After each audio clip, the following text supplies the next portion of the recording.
महाराष्ट्र लोकांचे मत, लोकांचा विश्वास, आमची बातमी।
कसं आहे, पवित्र महिन्यामध्ये हे जे मंदिर आहे याचा पूर्ण प्राणप्रतिष्ठा सोहळा अंबाबाईचा आज संपन्न होत आहे।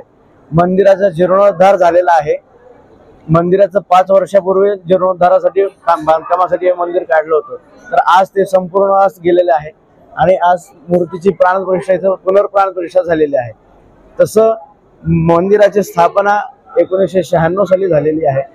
मोठे महाराज योगीराज हंसतीर्थ स्वामी महाराज यांच्या हातून ही स्थापना झालेली आहे। त्यांचेच चिरंजीव सद्गुरू अप्पा महाराज त्या गादीवरती आहेत। त्यांच्या आज्ञेनुसार आजपर्यंत जो काही मंदिराची देखरेख आहे, जे काही कार्यक्रम होतात ते त्यांच्या आज्ञेनुसार होतात। तर पूर्ववत पत्र्याचं मंदिर होतं, भिंती होत्या। 5 वर्षानंतर भक्तांच्या सगळ्या सहकार्याने हे मंदिर आज इथं उभं झालेलं आहे 5 वर्षामध्ये।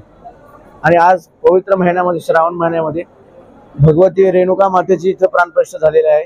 रेणुका मातेसोबत खाली महादेव आहे, पांडुरंग आहे, म्हणजे हरिहरेश्वर म्हणतात त्याला, आणि काल भैरव आणि वीर हनुमान महाराज यांची सुद्धा आज इथं स्थापना झालेली आहे। विशेष म्हणजे काशीचे पंडित पुराणिक शास्त्री म्हणून होते, त्यांच्या हातून इथं आणि सद्गुरू अप्पा महाराज यांच्या हातून मूर्तीची प्राणप्रतिष्ठा झाली। कमीत कमी 1-2-3 हजार लोक सकाळपासून येऊन गेलेले आहेत। असं अन्नदान पण चालू आहे। भक्तांना या निमित्ताने आपण काय आवाहन करणार? भक्तांना या निमित्ताने आहे की भगवतीचं मंदिर इथं स्थापन झालेलं आहे, भगवतीचं इथं निर्माण झालेलं आहे। दर्शनासाठी, आशीर्वादासाठी, दर्शनासाठी येऊन आशीर्वाद घेऊन जावा। अनिरुद्ध। जय जगदंब। आज इथे हरिहर सद्गुरू शक्तीपीठ रेणुका माता मंदिर, बीड बायपास रोड इथे आज पुनर्प्राण प्रतिष्ठा भगवती कुलस्वामिनी रेणुका मातेची झालेली आहे। सर्वांना आता नवरात्रामध्ये इथे दर्शनाचा आनंद घेता येणार आहे। सर्व महिला वर्ग सुद्धा घरी आपला अंबाबाईचा फोटो ठेवून पूजा वगैरे करू शकतात आणि दर मंगळवार, दर शुक्रवार इथे दर पौर्णिमेला ओटी भरायला आणि दर्शनाचा लाभ घेऊ शकतात।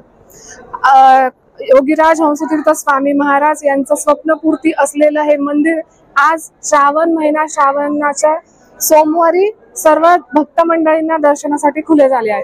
सर्वांनी दर्शनाचा लाभ घ्यावा, आनंद घ्यावा, भगवतीची सेवा करावी आणि भगवतीचा कृपा आशीर्वाद आपल्या संसारामध्ये, आपल्या आरोग्यासाठी मिळवावा। जय जगदंब। किती बैल आले असतील आज? किती बैलांनी घेतले? सकाळपासून काय काय मंदिराचे विशेष कार्यक्रम घेण्यात आले? गेल्या 5 दिवसापासून मंदिराचा कार्यक्रम सुरू आहे। त्यामध्ये मूर्ती घडवताना जो दोष लागतो त्याचा दोष लागू नये आणि मूर्तींना जो त्रास झाला असेल त्याची क्षमा, अपराध मागण्यासाठी देवाचा कुटीर होम नावाचा यज्ञ झाला। त्यानंतर देवांचे वेगवेगळे न्यास झाले, नवीन वास्तूची वास्तू शांती करण्यात आली आणि मग भगवतीची इथे आवाहन करून प्राणप्रतिष्ठा करण्यात आली। तुमचं नाव? माझं नाव सौभाग्यवती अनुरमा अनिरुद्ध जोशी।